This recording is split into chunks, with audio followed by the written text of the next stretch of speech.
بسم اللہ الرحمن الرحیم۔ السلام علیکم۔ جماعت ہشتم اور نہم کے طلباء و طالبات کو سر سید اسکول بوٹی موڑ کیمپس کی جانب سے خوش آمدید۔ سبق نمبر 2 کے ساتھ حاضر خدمت ہیں۔ سبق نمبر 1 میں ہم نے پڑھا تھا جملے کے اجزاء۔ جملے کے 2 اجزاء ہیں، مسند علیہ اور مسند۔ مسند علیہ نام، کس کا نام؟ شخص کا، چیز کا اور جگہ کا، اور مسند بات۔ ٹھیک ہے، درسی کتابیں کھول لیجئے۔ درسی کتاب کے صفحہ نمبر 75 اور 76 میں آج ہم نے پڑھنا ہے۔ آج ہم پڑھیں گے سبق نمبر 2 میں جملے کی اقسام۔ جملے کی 2 اقسام ہیں، بالحاظ مسند، جملہ اسمیہ اور جملہ فعلیہ۔ اب ہم دیکھتے ہیں کہ جملہ اسمیہ کیا ہے اور جملہ فعلیہ کیا ہے۔ اپنی کتابیں کھول لیجئے، صفحہ نمبر 75 کھول لیجئے۔ جملہ اسمیہ، ایسا جملہ جس میں مسند اور مسند علیہ دونوں اسم ہوں جملہ اسمیہ کہلاتا ہے۔ جیسے اکبر بہادر ہے، زید بزدل ہے، لڑکے چلاک ہیں۔ ان تینوں جملوں میں مسند علیہ اکبر، زید اور لڑکے اسم ہیں۔ اس طرح مسند بہادر، بزدل، چلاک بھی اسم ہیں۔ یعنی کہ جب مسند علیہ اور مسند اسم ہوں گے تو وہ جملہ اسمیہ ہوگا۔ ٹھیک ہے، سمجھ آ رہی ہے کہ جملہ اسمیہ میں مسند اور مسند علیہ دونوں کا اسم ہونا ضروری ہے۔ اس کے 3 اجزاء ہیں، کون کون سے؟ مسند علیہ، مسند اور فعل ناقص۔ مسند علیہ کو مبتدا کہتے ہیں، مسند کو خبر کہتے ہیں، اور فعل ناقص کو فعل ناقص ہی کہا جاتا ہے۔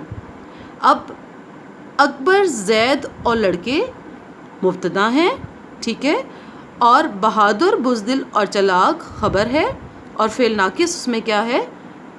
تھا اور ہیں۔ سمجھ آ رہی ہے؟ جی ایک ورک شیٹ کے ذریعے میں آپ کو سمجھاتی ہوں۔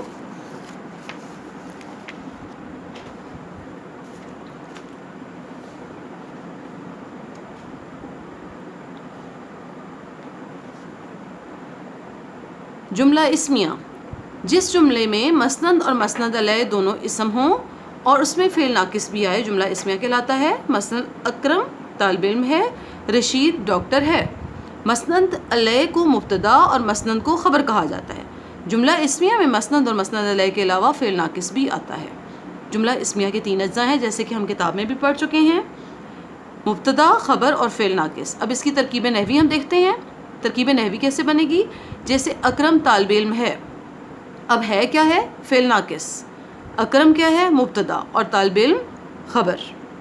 آپ کو سمجھ آ رہی ہے کہ ہم نے ترکیب نحوی بھی بنانی ہے جملہ اسمیہ کی، یعنی کہ 3 اجزاء ہیں، مبتدا، خبر اور فعل ناقص، لیکن ان اجزاء کا کیسے پتہ لگے گا؟ جیسے اکرم طالب علم ہے اور رشید ڈاکٹر ہے۔ اب اکرم طالب علم کا بنا لیا ہم نے کہ ہے کیا ہے؟